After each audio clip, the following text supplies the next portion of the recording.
प्रिय बंधुओं, मैं महंत सुखराईनाथ योगी। आज आप लोगों से एक विशेष चर्चा होगी और आप लोगों के साथ मैं एक साक्षात्कार कर रहा हूं। आप सब जो मेरे साथ जुड़े हैं, आप सबका सर्वप्रथम अभिनंदन। मेरे संघर्ष में आप सदैव साथ रहे, आपको शुक्रिया। और आप सब ने हमेशा मेरे सभी अच्छे अभियानों में सहयोग किया, साथ रहे। आप सबका हृदय से कोटि कोटि धन्यवाद। आज मैं एक विशेष बात को लेकर के मेरे इस पेज पर लाइव आया हूं। आप लोगों से साक्षात्कार कर रहा हूं और एक शानदार वाटिका से मैं आप लोगों के बीच में हूं। आप देख सकते हैं मेरे पीछे कितने फूल खिले हुए हैं। ये परमात्मा की ज़बरदस्त कृपा ही है। इतने शानदार जो फूल खिले हैं ये जीवन में भी खिलें और हम सब के जीवन में पुष्पाच्छादित खुशबू और सुगंधित का अर्थात सुगंध का एक पहरा हो। समाज में व्याप्त सामाजिक कुरीतियों के विरुद्ध हम सब मिलकर के नवीन चेतनाओं के साथ उद्घोष करने वाले बने और एक दूसरे का सहाय बन करके हम सदैव अपने समाज की उन्नति के लिए प्रयास करें। उस उन्नति में जो तत्वबाधक होते हैं उनके ऊपर भी हम कभी कभी चर्चा करें। तो मैं आज कुछ तत्वों पर बात आप लोगों से करूंगा। आदरणीय बंधुओं, जैसा कि आपने देखा होगा, पिछले दिनों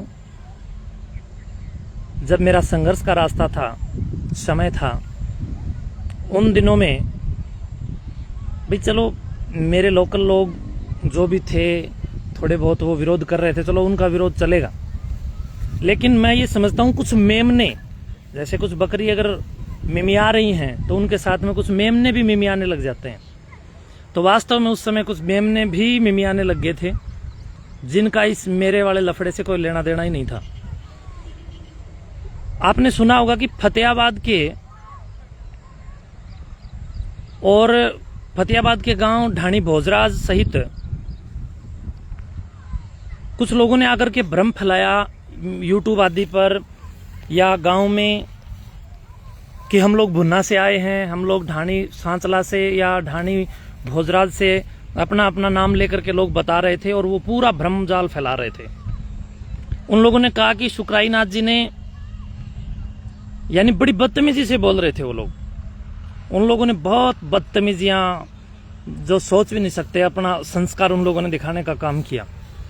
तो उन लोगों ने कहा कि भाई सुखराईनाथ ने हमारे गांव का जो डेरा है वो सीज करवा दिया, सुखराईनाथ ने पुलिस से सेटिंग कर ली, सुखराईनाथ ने कई प्रकार से हमारे गांव के अंदर दंगे करवा दिए। यानी झूठे इल्जामातों की एक झड़ी, एक वर्षा उन लोगों ने की। तो प्रिय बंधुओं, मैं आपको बता देना चाहता हूं, पहले तो आप और हम सबको ये समझना है कि क्या इन सब आरोपों में सत्यता थी। समाज को बरगलाने वाले उन मेमनों की मिमियाने की जो घटना थी, उस घटना में जो झूठे जो दावे किया जा रहा था या जो झूठे जो दावे किए जा रहे थे, उन दावों में कितनी सच्चाई थी। इसके लिए मैंने एक डॉक्यूमेंट्स निकलवाया है जो कि श्रीमान उपमंडल अधिकारी टोहाना, यानी टोहाना के एसडीएम ऑफिस में जाकर के आप भी निकलवा सकते हैं, कोई भी आरटीआई लगा सकते हैं। और इन लोगों ने ये जो डेरा सीज करने की जो बात कही, ये इतनी झूठ इन लोगों ने कही है कि उसके डॉक्यूमेंट में साफ लिखा है कि उस डेरे को सीज कराने वाले लोग कौन थे, क्यों उन लोगों ने डेरा सीज करवाया। प्रिय बंधुओं, जो लोग ये मेरे खिलाफ आकर के बोल रहे थे, देखो मुझे शब्दों की मर्यादा रखनी पड़ रही है क्योंकि इन लोगों के पास तो कोई मर्यादा नहीं है। ये तो जो मन में आएगा भौंकेंगे, बोलेंगे। लेकिन अब हमें तो हर प्रकार से सोचना पड़ता है, बोलने से पहले तौलना पड़ता है, फिर बोलना पड़ता है। मैं समझता हूं कि समाज के प्रहरी और सामाजिक जिम्मेवाराना व्यवहार करने वाले व्यक्तियों के ऊपर कई प्रकार की बंदिशें होती हैं, लेकिन इन मेमनों का क्या जो आकर के कहीं मैं करने लग जाते हैं। एसडीएम ऑफिस में जो मेरे विरोध में आकर के बोल रहे थे, उन लोगों से तंग होकर के ढाणी गोपाल और सांचला के कुछ लोग रहे हैं। ढाणी सांचला सहित ढाणी गोपाल के भी कुछ लोग रहे हैं, जिनमें एक्स सरपंच श्रीमान साधुराम जी, श्रीमान गजेंद्र सिंह पंच महोदय और श्रीमान रणवीर सिंह जी, श्रीमान राम कुमार जी, हरपाल जी, जगदीश जी और रणपाल जी, बलवान जी और एलटीआई भान सिंह जी अंगूठा लगाया था उन्होंने अपने लेफ्ट साइड का। और इसके साथ साथ राकेश कुमार जी, बहुत सारे हस्ताक्षर हैं। मैं आपको एक बार दिखाना चाहूंगा कि इसमें आप देख सकते हैं कितने सारे लोगों के हस्ताक्षर इसमें हैं।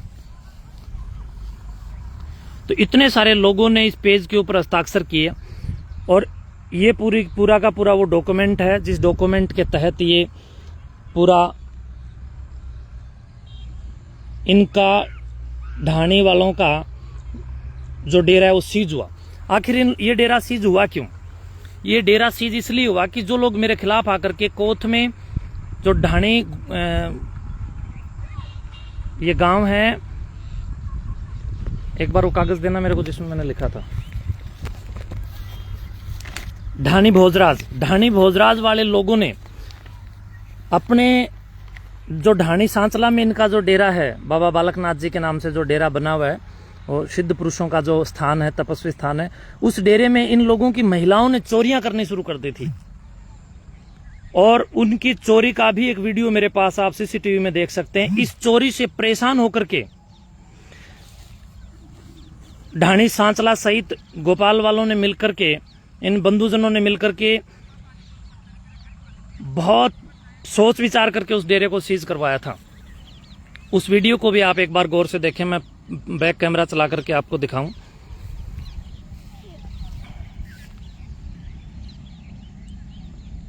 ये देखो, ये इन लोगों की महिलाएं हैं जो चोरी कर रही हैं। इनसे परेशान होकर के ही ये डेरा सीज किया गया था। और जब ये डेरा सीज हुआ तो इसमें इल्जाम मेरे ऊपर लगे कि शुक्राई नाथ जी ने, ये वहां के सीसीटीवी की फुटेज मुझे मिली है, इसके ऊपर तारीख भी लिखी है 6/9/2022 ट्यूसडे 12:15 की ये घटना है। ये देखो कितनी सारी इनकी जो मेरे ऊपर इल्जाम लगा रहे थे, उनसे उनकी चोरी करने वाली महिलाएं उनके कंट्रोल में नहीं है। और वो बात मारते हैं इतनी बड़ी बड़ी, यूट्यूब पर आकर के वो बोलते हैं कि शुक्राई नाथ ने ये कर दिया वो कर दिया। असली गुनहगार वो लोग हैं। अब मैं इनके गुनाहों की आज एक फाइल खोलने जा रहा हूं। पहले उससे पहले ये वीडियो देखिए। ये देखिए, मंदिर में से, बाबा बालकनाथ मंदिर में से इनकी महिलाएं सामान के, राशन के, गैस के, पता नहीं क्या क्या कहां से जो भी सामान वहां इनको मिला है, ये वहां के मंदिर से ले लेकर के चोरी करके भाग गई थी। इसलिए भगोड़े ये लोग हैं। और इन लोगों ने इल्जाम मेरे ऊपर लगाया। क्या ये महिलाएं इन लोगों की नहीं है? वहां ये सीसीटीवी की फुटेज सुरक्षित है, ये इन महिलाओं को पहचाना जाए। ये इन्हीं लोगों की महिलाएं हैं जिन लोगों ने मेरे ऊपर आकर के इल्जाम लगाना शुरू किया। तो इसलिए बंधुओं, ऐसे चोर लोगों से सावधान रहें। गांव ढाणी सांचला में स्थित बाबा बालकनाथ मंदिर में इन मेरे ऊपर इल्जाम लगाने वाले लोगों की महिलाओं ने चोरी की।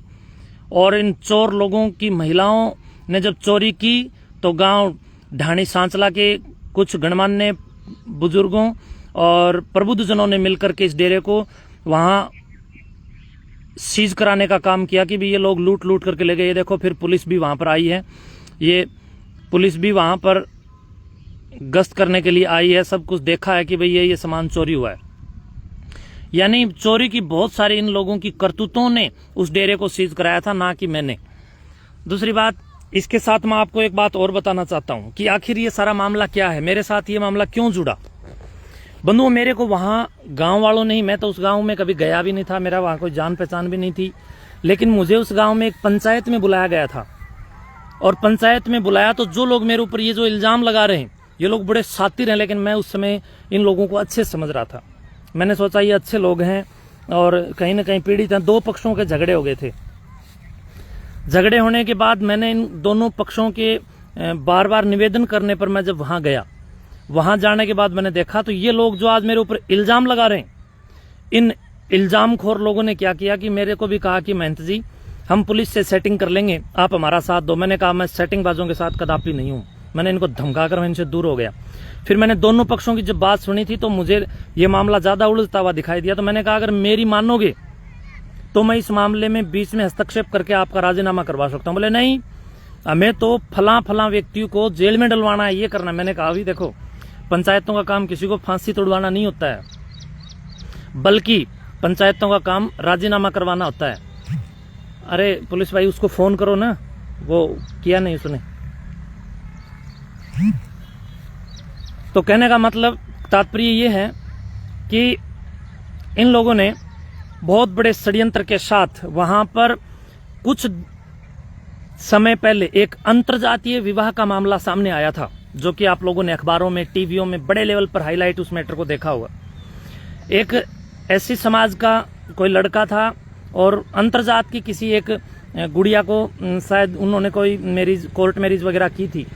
लेकिन बंधुओं, कोर्ट मैरिज करने पर हुआ क्या था, दरअसल मैं देखो अंतरजातीय विवाह के तो खिलाफ हूं, मतलब मैं ये मानता हूं कि अंतरजातीय विवाह नहीं होना चाहिए।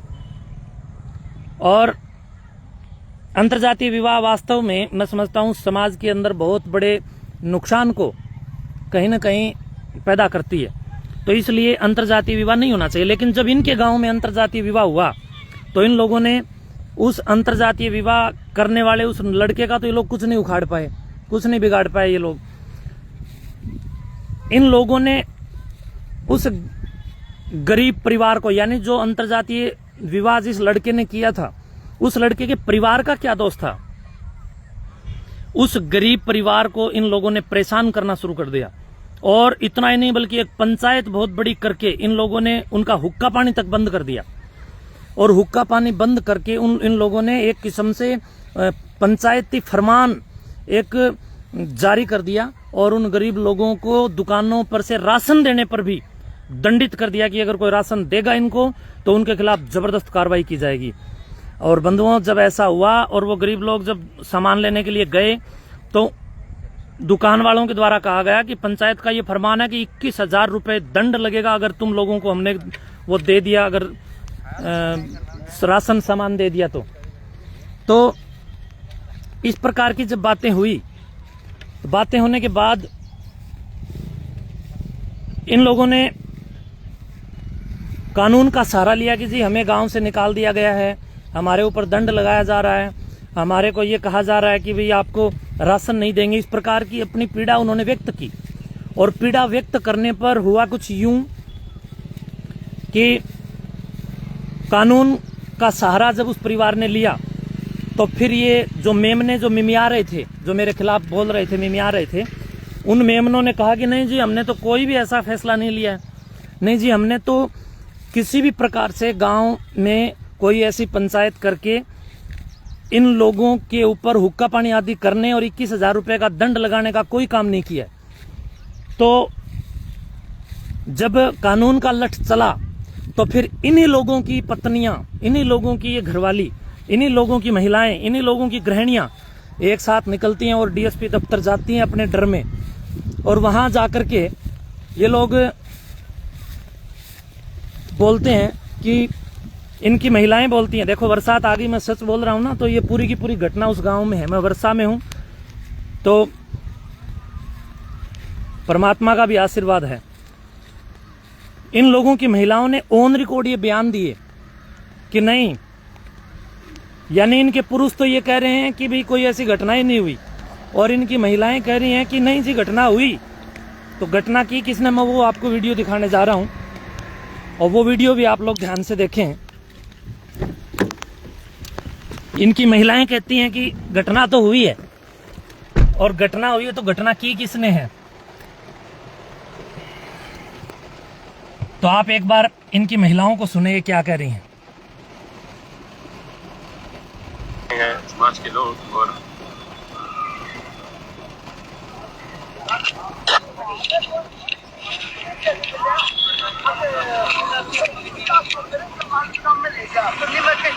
मेरा कोई दोस्त हो रहा है जब तो मैं न्यूज तू भाई बेरंगी न ले जाएगी। कोई दोस्त कौन था जी?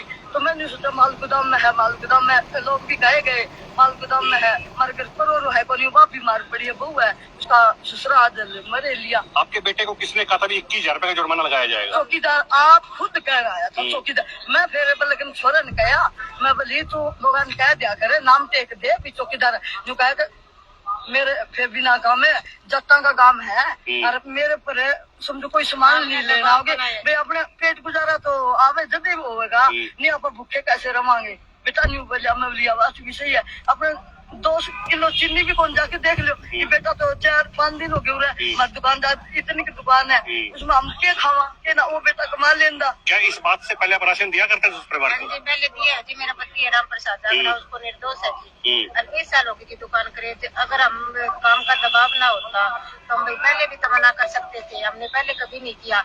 और चौकीदार आए जी, ये कभी पूछताछ के लिए कोई नहीं गया। चौकीदार ने आके बताया था कि अगर सामान ना दोगे तो 21,000 का जुर्माना लगेगा, या सामान दे दोगे तो, और आपको भी काम से बेदखल किया जाएगा। आपको लगता है दोनों पक्षों की लड़ाई में आप बिना हम तो बिना बात निर्दोष है जी, बिना बात जिनकी दोनों पक्षों की लड़ाई है वो तो घर पर बैठे है जी, और जो निर्दोष है और उनको तो सजा नहीं मिली, इनको निर्दोषों को सजा दी जा रही है जी। फरमान किसने जारी किया था गाँव में? गाँव में चौकीदार कह के गया जी, और गाँव की पंचायत हुई थी, पता नहीं जी, हमारे घर तो चौकीदार आके कह के गया था भाई अगर आपने सामान दिया तो 21,000 जुर्माना लगेगा और आप भी गाँव से बेदखल किए जाएंगे, ये बात कह के गए हैं जी। और कहो तो आप कैमरे में फोटो कटा सकते हो जी। चौकीदार का क्या नाम है? चौकीदार का रमेश है जी। चौकीदार से बातचीत हुई आपकी? ये बात नहीं करता अच्छा, मिक्सर ड्राइवर मैंने नहीं पता था। चौकीदार को भी साथ लेके आए थे लेकिन उसको लिया कर दिया था,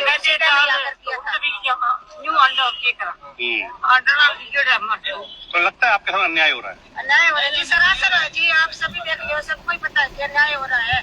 आप कर जाके देख लो जी, पहले नहीं मना किया, अगर मना करते तो पहले भी तो करते थे। काम में दबाव हुआ तभी मना किया है जी। 20 साल हो गए जी दुकान करी हुई है, तब मना नहीं किया। आप काम में दबाव। प्रिय बंधुओं, ये वीडियो देखकर आप अंदाजा लगा सकते हैं कि ये स्वतंत्र खबर नामक कोई चैनल है, उसके ऊपर भी उस समय ये लोग लाइव में इनकी महिलाएं बोल रही हैं कि भाई हाँ हमने सामान देने से मना किया था, और हाँ हमने ये 21,000 रुपए जो जुर्माने की बात है ये भी सच है, सारी बात सच है। इन लोगों ने यानी एक गरीब परिवार को गांव से एक किस्म से हुक्का पानी बंद करने का एक पंचायती फरमान सुना दिया, और पंचायती फरमान सुनाने के बाद में जब बड़े लेवल पर जब कानून की राड चली तो चलने के बाद में ये लोग मिमियाने लग गए, और मिमिया करके ये बोलने लग गए कि भी हमने तो ऐसा कोई फरमान सुनाया ही नहीं। लेकिन इनकी महिलाएं कह रही हैं कि सुनाया, ये इन्हीं की महिलाएं हैं, उसी गांव की महिलाएं, और जो मेरे खिलाफ वहां आकर के बिल्कुल पूरे मैं क्या शब्द प्रयोग कर सकता हूं इन लोगों के लिए। तो इसलिए जो पूरे वहां पर टांडने का काम कर रहे थे, इन लोगों की ये पत्नियां ये कह रही हैं कि हमारे को तो गांव के रमेश चौकीदार बोलते हैं ना, चौकीदार ने आकर के ये कहा कि भाई ये सब दंड की व्यवस्था पंचायत ने की है और किसी को सामान नहीं देना है, और यानी इन लोगों ने इतना बड़ा फरमान सुना दिया। आदरणीय बंधुओं, ऐसे लालचंद लोग गांव-गांव में भरे पड़े हैं, खुद अपने पैरों से जमीन, खुद अपने पैरों पे खुद के कुल्हाड़ी मारने का काम करते हैं, और फिर जब फंस जाते हैं तो इल्जामात मेरे ऊपर लगते हैं।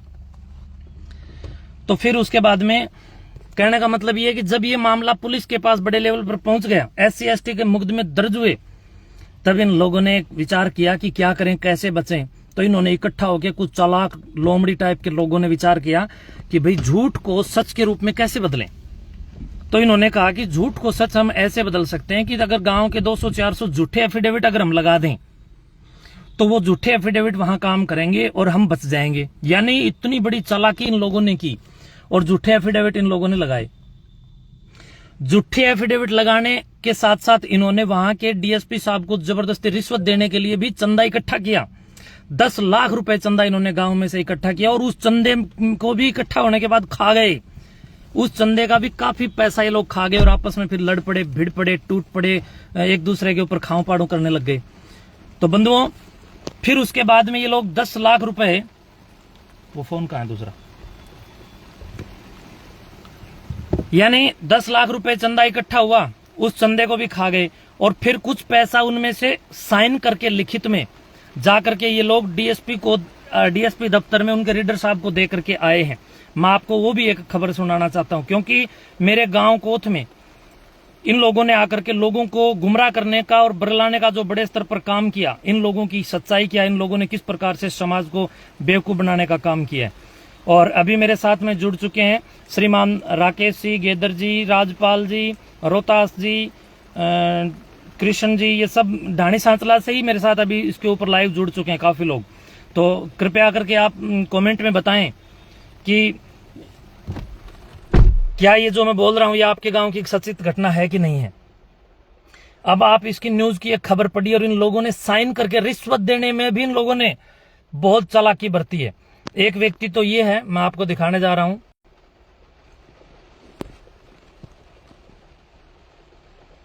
इनके नाम पढ़ के सुनाता हूं मैं आपको, और इनके रिश्तेदारों तक भी पता होना चाहिए। अब ये लोग कौन कौन हैं, एक बार इसको खबर को आप देखेंगे। इसमें इन्होंने साफ तौर पर लिखा है, ग्रामीणों ने, ये आप देख सकते हैं नीचे, ग्रामीणों ने दिया सामूहिक बयान। ग्रामीण सरजीत, सत्यवान, राजेंद्र, विकास, ओम प्रकाश, रोहतास, जिले सिंह, सुरेंद्र, गोपाल, सुभाष, इंद्राज, राजेंद्र, रामकुमार, सत्यपाल, सुल्तान, कृष्ण, रोहतास, मनदीप सहित 23 लोगों ने हस्ताक्षर और अंगूठा लगाकर सामूहिक बयान दिया है कि उन्होंने चंदा करके 12,60,000 रुपए इकट्ठा किए, जिनमें से 10 लाख रुपए जांच अधिकारी को केस खत्म कराने के नाम पर दिए। बंधुओं, इन लोगों ने खुद ये रिश्वत के पैसे इकट्ठा किए और फिर ये आप अखबार की वो कटिंग देख सकते हैं, इसमें साफ लिखे है, अंतर्जातीय विवाह केस में डीएसपी पर 10 लाख वसूली का आरोप, रीडर की ऑडियो हुई वायरल। दादा कालापीर की असीम अनुकंपा और कृपा से कहानी कुछ यूं हुई कि इन लोगों ने उस गलत काम को छिपाने के लिए पैसा इकट्ठा करके वहां के अधिकारियों को देने का जो एक और उस केस को दबाने का जो काम किया, उसके बाद झूठ ज्यादा देर तक दबी नहीं, बल्कि हुआ ये कि इन लोगों ने जिस डीएसपी से केस कटवाने के लिए 10 लाख में सेटिंग आदि करने का काम किया, उसने इनका केस लगभग खत्म ही कर दिया। उसके बावजूद इन लोगों ने उसी डीएसपी को फंसाने के लिए उसकी रिकॉर्डिंग कर ली, और रिकॉर्डिंग फोन में करके, यानी जिस अधिकारी ने इनकी मदद की उसको भी ये लोग फंसाने के लिए चल पड़े। यानी हमारे साथ भी छल किया और अधिकारियों के साथ भी छल किया और गांव वालों के साथ भी छल किया और गरीबों के साथ भी छल किया, और मेरे खिलाफ खामखाई का एक नया षड्यंत्र लेकर के लोग खड़े हो गए। जबकि मैं इन लोगों को बाई नेम जानता भी नहीं था, शकल से जानता था, क्योंकि इन लोगों ने मुझे वहां पर मनुष्य शकल के साथ खड़े हुए दर्शन दिए थे, जो डिप्टी ऑफिस के अंदर फतेहाबाद में। और जब वहां पर तो ये हाथ जोड़ रहे थे, गिड़गिड़ा रहे थे, रींग रहे थे, मिमिया रहे थे कि महन जी ये करो, हमारे मदद करो, ये करो। पूरे गांव राम के 2 जो है ना गुट बने हुए थे। मैंने कहा भी जब तक एक नहीं होगे और जब तक मैं दोनों पक्षों की नहीं सुनूंगा, तब तक मैं कोई एक पक्ष के साथ खड़ा नहीं होऊंगा। इन लोगों ने फिर मेरा ही विरोध करना शुरू कर दिया कि आप तो उनके साथ बिके हुए हो, पुलिस को आपने खरीद लिया। जबकि अब अखबार में भी है और आप लोगों के महिलाओं के बयान भी हैं, वहां जितने भी शासनिक प्रशासनिक अधिकारी हैं उनको भी आप लोगों ने फंसाने का, और वहां पर जाकर के इतने जो बयान आप लोगों ने दिए हैं उन बयानों में स्पष्ट है कि आप लोगों ने रिश्वत के लिए 12,60,000 रुपए इकट्ठा किए। और इतने कुख्यात ये लोग हैं, 12,60,000 रुपए इकट्ठा होने के बाद इन लोगों ने पुलिस को दे करके 10 लाख रुपए, वो केस एक गरीब ने जो सच्चा मुकदमा दिया, एक गरीब आदमी ने जो अपनी सच्ची आत्मिक दुर्दशा जब प्रशासन के सामने रखी, उस गरीब की आपबीती को दबाने के लिए भी इन लोगों ने 10 लाख रुपए का वहां पर एक षड्यंत्र चंदे के रूप में, रिश्वत के रूप में प्रयोग करने का काम किया। और बाकी कुछ पैसे खा भी गए, 2,60,000 के आसपास, फिर जूतम जूत हुए। मैं पहले इनको अच्छे समझता था, लेकिन जब इन लोगों ने आकर के यूट्यूब पर मेरे खिलाफ इस प्रकार की गंदगी को बिखेरने का काम किया, जब मेरे समझ में आया, सोचने में आया और मैंने विचार किया कि क्या हो रहा है, मैं इन लोगों को जानता ही नहीं, इस प्रकार की फालतू बात कर रहे हैं। तब इनके जब सिस्टम में मैं गया तब पता चला ये तो वास्तव में अकेले इसमें नहीं, बल्कि 4 साल से मैं इनको देख रहा हूं। लगातार ये लोग कहीं न कहीं कोई न कोई किसी न किसी के साथ षड्यंत्र कर रहे हैं, पैसे खाने के लिए षड्यंत्र कर रहे हैं, कभी किसी आंदोलन में जाकर के षड्यंत्र कर रहे हैं। जब पीटने की पुलिस से बारी आती है तो खुद भाग जाते हैं, जिस प्रकार एक बार बकरी भागती है, और गरीब लोगों को पिटवा देते हैं, केस भी गरीबों पे लग जाते हैं। और जब इनके कंठ में जब लठ आता है दादा काला पीर की असीम अनुकंपा है कि तुम लोगों ने दादा काला पीर मठ के खिलाफ इस प्रकार की गंदगी समाज में फैलाने का काम किया, तो बहुत जल्दी रिजल्ट आपको दिया। और मैं अब हरियाणा सरकार के साथ साथ फतेहाबाद SHO चौकी इंचार्ज महोदय और वहां से लेकर के DGP महोदय तक सब अधिकारियों के पास, चाहे मुझे पत्र लिखने हो, चाहे मुझे संपर्क करने हो और चाहे मुझे सरकार से मिलना हो, मैं आप सबसे मिलूं भी और मैं आपसे इस लाइव के माध्यम से भी अपील करता हूं कि जो उस अंतरजातीय विवाह मामले में एक गरीब परिवार का इन लोगों ने हुक्का पानी बंद करके और जब फंसे तो 10 लाख रुपए पुलिस को दे करके कहीं ना कहीं उस केस को दबाने का, जो कानून को ठेंगा दिखाने का जो इन लोगों ने काम किया है, उनको इन लगभग 150-200 दोषियों को सजा मिलनी चाहिए। इन लोगों ने जो झूठे दस्तावेज देकर के जो कानून को गुमराह करने का काम किया। और मैंने जाकर के देखा कि उस गरीब, बताओ क्या दोष था भाई, गलती तो किसी एक ने की। जिस लड़के ने गलती की उसका तो तुम उखाड़ नहीं पाए कुछ। उसके माँ बाप, परिवार, गरीब लोग बेचारे, दिहाड़ी मजदूरी करने वाले, एक SC समाज के गरीब लोग बेचारे, उनके तुम लोग कपड़े फाड़ने के लिए तैयार हो गए, उनके तुम लोगों ने हुक्के पानी बंद कर दिए। तो ऐसे लोग जो समाज को बांटने का काम कर रहे हैं और ऐसे लोग जो समाज को तोड़ने का काम कर रहे हैं, जातिवाद का काम कर रहे हैं, जातीय जहर घोलने का काम कर रहे हैं, गरीबों को कुचलने का काम कर रहे हैं, उनके ऊपर कानूनी कार्रवाई होनी चाहिए। और चाहे बेशक हाईकोर्ट में मुझे भी जाना पड़े, मैं जाऊंगा और उस गरीब का मैं सहयोग करूंगा। और आपसे भी कहूंगा कि सभ्य समाज के प्रबुद्ध और जागरूक लोगों, ऐसे गरीबों के साथ अन्याय नहीं होना चाहिए। जो SC ST जो हमारा समाज है, देखो मैं समझता हूं कानून, संविधान जीने का सबको अधिकार देता है। तो आज संविधान के खिलाफ ये जो ढाणी भोजराज वाले कुछ लोग लग करके और एक गरीब आदमी को 21,000 रुपए जुर्माना लगा रहे हैं कि इसको अगर किसी ने लस्सी, दूध, राशन दुकान से सामान दिया तो तुम्हारा भी हुक्का पानी बंद कर देंगे और दंडित कर देंगे। और मैं ये बताना चाहता हूं कि पंचायती फरमान इनने सुनाया, दिहाड़ी मजदूरी बंद करवा दी, दूसरों से सामान लेना देना बंद करवा दिया, दुकानदार जो है उसको भी बोल दिया कि भाई अगर तूने सामान दिया तो तेरे को भी दंडित करेंगे।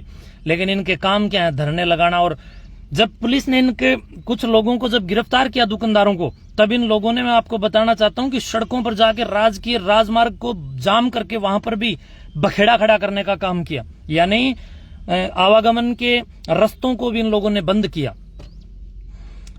हुआ नहीं है। तो फिर उसके बाद में वहां पर एक ये मदन सांचला नामक एक व्यक्ति है। ये ऐसे लोग हैं कि इन्होंने सामान्य समाज को गुमराह करने का काम किया है।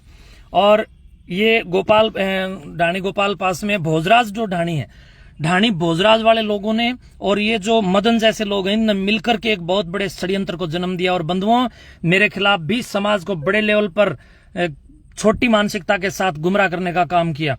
और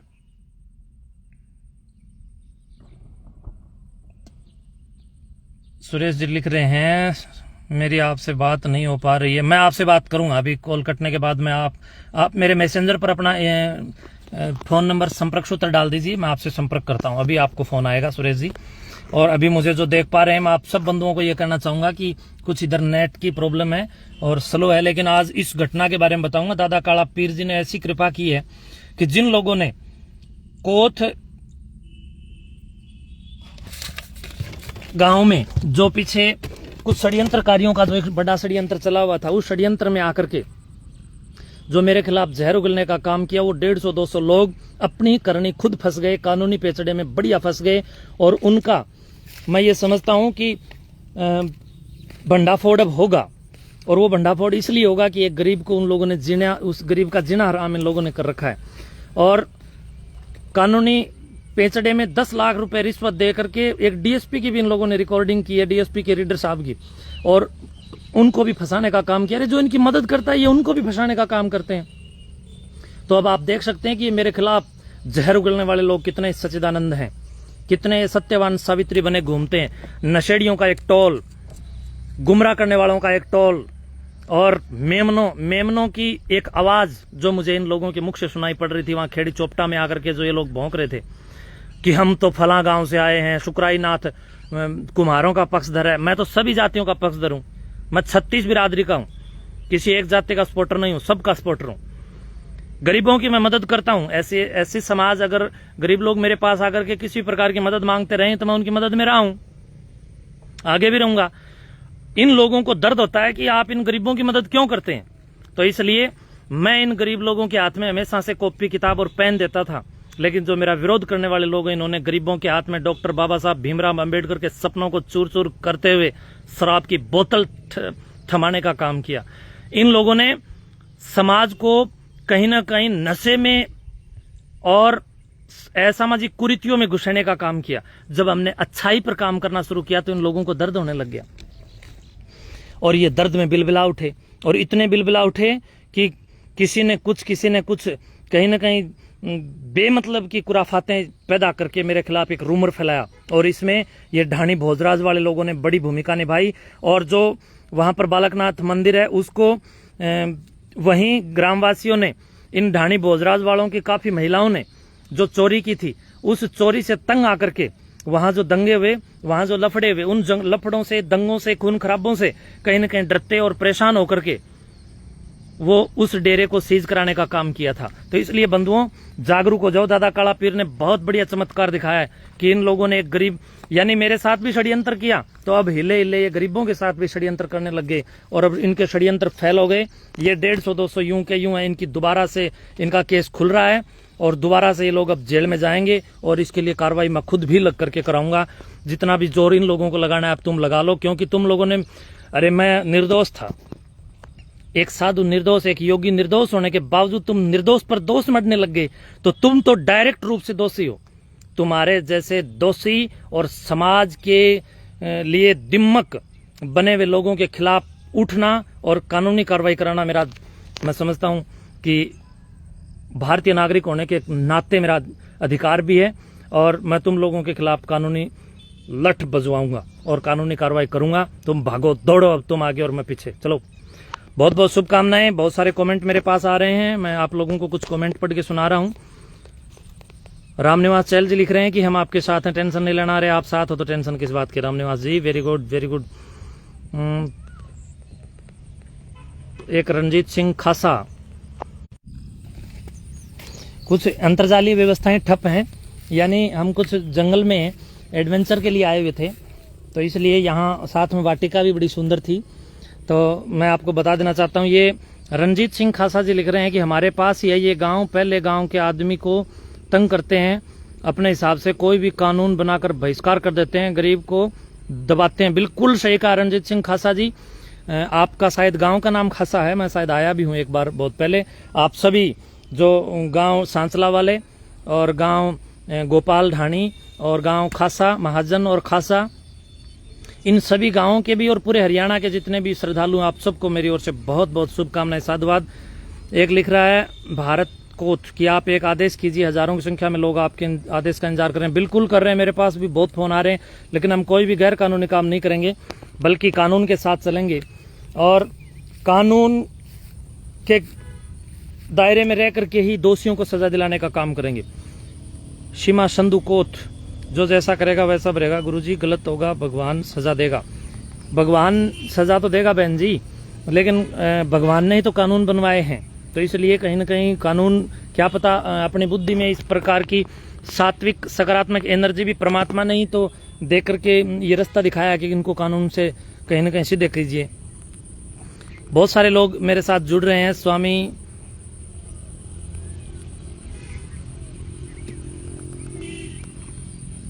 सुरेश जी,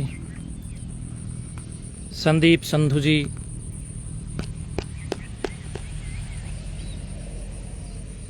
आप सभी जो दर्शक मुझे देख पा रहे हैं, आपको बताना चाहता हूं एक बार पुनः कि फतेहाबाद जिले के एक गांव की कहानी जो आज मैंने, दुख की दास्तां जो एक गरीब की बताई है, उस पर विचार कीजिए। क्या एक व्यक्ति की सजा उसके सारे परिवार को देनी चाहिए? क्या एक व्यक्ति की दुष्टता के कारण उसके सारे परिवार का हुक्का पानी बंद कर देना चाहिए? क्या ये कानूनी परिमाण ये लोग कोर्ट से और हाई कोर्ट से यानी न्यायालय से बड़े हो गए? अगर नहीं तो फिर इन लोगों को सजा मिलनी चाहिए। और जब ये लोग फंस जाते हैं तो चंदा इकट्ठा करते हैं बाकायदा, और चंदा इकट्ठा करके इन लोगों ने 10 लाख रुपए पुलिस को रिश्वत देने, जबरदस्ती रिश्वत वहां पर डाल करके लोग चले गए, बता रहे हैं। तो इसलिए इन लोगों के खिलाफ कार्रवाई होनी चाहिए। दादा काला पीर का ही एक आशीर्वाद है, उन्हीं की एक कृपा है कि बहुत जल्दी जो इन लोगों को इनके कर्मों की सजा दिलाने का एक मार्ग प्रशस्त किया, रास्ता खोला। और भी जिन लोगों ने इतना बड़ा जुल्म ढाने का और एक झूठी मक्कारी को बढ़ाने का जो काम किया, उनको भी बड़े दादा काला पीर से मेरे को पूरा भरोसा है, गुरु गोरक्षनाथ जी महाराज पर भरोसा है, और परमपिता परमेश्वर ईश्वर जगदीश्वर कृपालु सच्चिदानंद पर भी मुझे जबरदस्त भरोसा है कि इन षड्यंत्रकारियों के षड्यंत्रों को भर भरा करके गिराने का काम भी परमात्मा करेंगे, योगी करेंगे, गुरु गोरक्ष करेंगे और सिद्धों की कृपा करेगी। तो इसलिए बहुत बहुत शुभकामनाएं। कुछ समय का ये संकट आया, कोई बात नहीं है, लेकिन जो दुष्टों ने दुष्टता जो फैलाई, इसका अब इनको कानूनी डंडे से सजा मिलेगी और मिल रही है। बहुत बहुत धन्यवाद।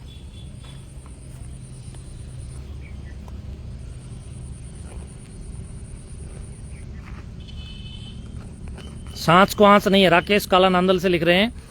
प्रिय राकेश कुमार जी, आपको मैं बताना चाहता हूं, आंच ही सांच को होती है। आप कह रहे हो सांच को आंच नहीं है। आप देखो योगेश्वर श्री राम, आप देखो महर्षि दयानंद सरस्वती, महायोगी गुरु गोरक्षनाथ जी महाराज, जितने भी सप्त ऋषि मंडल, जितने भी सच्चे आदमी रहे हैं, सबको आंच आई है। लेकिन धर्म कभी जीतता नहीं है, धर्म को जिताना पड़ता है। सत्य कभी ऐसे अपने आप नहीं जीतता है, क्योंकि दुष्ट और दुर्जन लोग इकट्ठा होकर के सजनता को कहीं ना कहीं धराशायी कर लेते हैं।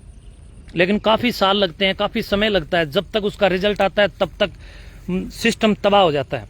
तो कहने का तात्पर्य ये है कि सांच को ही आंच होती है, लेकिन हम सब लोग जब मौन साध लेते हैं, जब ज्यादा आंच हो जाती है, तो इसलिए सांच के साथ हम सब लोगों को लग जाना चाहिए। मोहन सिंगला जी लिख रहे हैं, नमो नारायण गुरु जी, देश भर में संख्या की जरूरत है। बहुत बहुत शुभकामनाएं जी।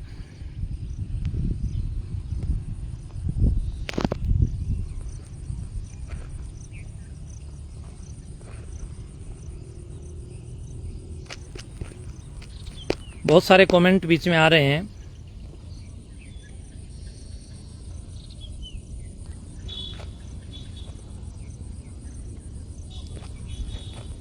अशोक कुमार संधू जी, अनिल कुमार ठाकुर जी, सुनील नंदवाल, साहिल लोहान, मनीष जांगड़ा, रामेर एन गनपाल, सुनील कुमार, मुकेश सुदगन लिखते हैं, योगी जी मैं और मेरे सभी साथी आपको बहुत लाइक करते हैं, हम सब आपके साथ हैं। बिल्कुल, हम लोग मिलकर के बड़े लेवल पर काम करेंगे, पूरे देश में दोबारा से अच्छे ढंग से काम करेंगे और गरीब और जरूरतमंद लोगों के साथ खड़े होंगे। जाति का जहर जो घोलेगा उसके खिलाफ खड़े होंगे और गुरु गोरक्षनाथ जी महाराज की गोरक्षवाणी को हम समाज में प्रचार प्रसार करेंगे और सत्यार्थ प्रकाश भी पढ़ेंगे और पढ़ाएंगे। सरपंच सुनील धायल जी, मनीष कुमार जांगड़ा जी, सुरेंद्र जी कंडेला, संत कैसे हो रेड्डू साहब, ठीक हो? साहिल लोहान जी,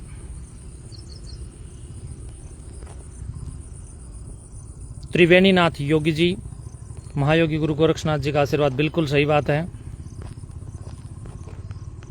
सुरेश कुमार मऊ, नीरज पटेल जी, भूपेंद्र शोकन जी, अंकित शर्मा जी, प्रणाम जी, प्रणाम आप सबको, बहुत बहुत राम राम, बहुत बहुत प्रणाम, जय श्री राम। और मैं एक बार यहाँ का दृश्य आपको दिखाऊं, देखो कितना सोहना नज़ारा है, कितना सुंदर नज़ारा है। मैं यहाँ से आपको लाइव हूँ और आप सबको इस पूरे शानदार इस जंगल का जो हम लोगों ने भ्रमण किया, पूरे पहाड़ हैं पीछे, उन पहाड़ों में हम लोग जा कर के आए हैं। और ये देखिए कितना यहाँ जंगल में कितना मंगलकारी ये छोटा सा परमात्मा की कृपा से बना हुआ एक तालाब है, इसमें हम लोगों ने पैर धोए हैं। और ये यहाँ से जो है ये रास्ता आपको दिखाई दे रहा है, ये देख सकते हैं हम लोग यहाँ तक। पुलिस भाई इधर हो जाओ थोड़े से, हाँ, तो यहाँ से हम लोग हैं और पूरा शानदार एरिया है। यहाँ आकर के बहुत अच्छा हमें लग रहा है और यहाँ वर्षा हो रही है। यहीं से मैं आप सबको आज ढाणी भोजराज के उन लोगों की, देखो गांव में कुछ अच्छे लोग भी होते हैं, लेकिन मैं उन लोगों की आज सच्चाई बताइए जो लोग मेरे खिलाफ झूठे सच्चे वितंडे खड़े कर रहे थे। तो उन लोगों की सच्चाई ये है, उनके ऊपर अब कानूनी कार्रवाई बहुत अच्छे ढंग से होगी और होने लग रही है। अब उन लोगों के पैर भी फूलेंगे, उनको पता भी चलेगा कि तुम लोगों ने दादा काला पीर मठ के खिलाफ किस प्रकार की मेमनागिरी करने का काम किया। बहुत बहुत धन्यवाद, शुभकामनाएं। बहुत जल्द इंतजार करो, उनको अब सिखाते हैं कानूनी पाठ।